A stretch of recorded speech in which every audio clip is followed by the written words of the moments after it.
Hello movie lovers, Bob for Bob's Movie Review here, and today I'd like to review for you a movie I just recently watched called E-Demon.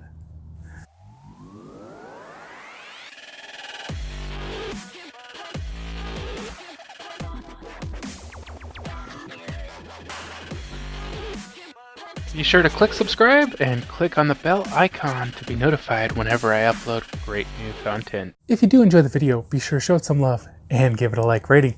So this one should be available now on video on demand and also in select theaters.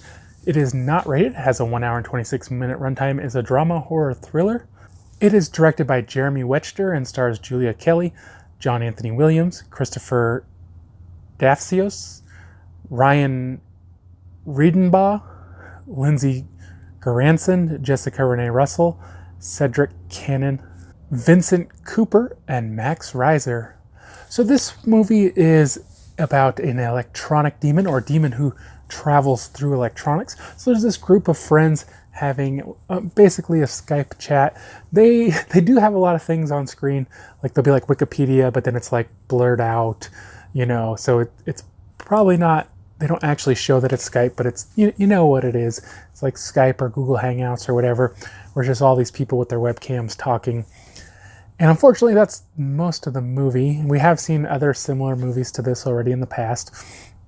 And so they kind of keep playing all these pranks on each other, and they know that they do this, and they try to scare each other and whatnot. And one of them is like they open this chest, and there's supposed to be a demon inside.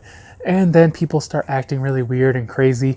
And it's kind of cool because you don't know when people are like really just acting like they're weird and crazy, or there's actually being possessed by a demon, or what's going on. And they have this really great suspense element to it right with that, where you don't know if things that you're seeing are really happening or they're just jokes. And I really thought that. I thought it was really cool, and I really enjoyed that. And it made you really question what was happening in the movie, and you were like, oh, is that real, or is that a joke, you know?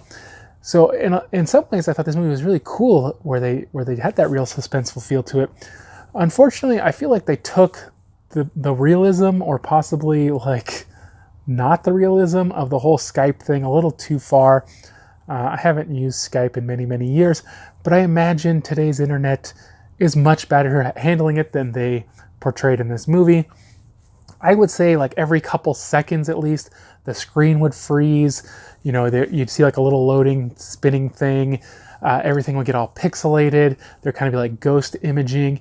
And it just seemed to happen nonstop, to the point of just becoming extremely annoying, where you're just like, come on, the internet has to work better than that. You know, if you want to do it a little bit, that's one thing. But to just be constantly nonstop throughout the entire movie, constantly seeing the screen freeze and the loading bar. And I really feel at some point, the point of a movie is to entertain people, not to be looking at a loading screen. You know what I mean? Even if this is the way people will interpret Skype to be, it doesn't make the movie more enjoyable. It makes it much less enjoyable. And honestly, that's my biggest complaint about this movie, is that they just went way too far with the freezing screens and garbage like that. It just really took away from the movie, and really made the movie a lot less, to maybe not even enjoyable. I know if it hadn't had that, I would have enjoyed it a lot more. Was this implied to, you know, kind of extend the runtime, or to fix things in editing? Because if you had their picture freeze, they could just record the lines whatever they wanted. You know, so I kind of wondered about stuff like that, if it was just to change up the story and change parts of the movie really easily. You know, you wouldn't have to reshoot anything. You could just easily say, okay, we want a different line there, just make the screen freeze. You know, if that's the case though, they changed like the whole movie. So I don't know. So there were things I definitely did enjoy about this. If you guys have seen other movies like this, you kind of know what to expect. And if you enjoyed those, you'd probably enjoy this. Like I said, it did have some cool suspense and some cool elements to it, but just this nonstop freezing was too much for me. So I think for a score on this one, guys, I'm going to give it a 4.5 out of 10. I hope you guys did enjoy the review. If you did, be sure to leave a like rating. If you haven't already, subscribe for more videos. Check out suggested videos. Check out my website, BobsMovieReview.com. And I'll see you guys next time.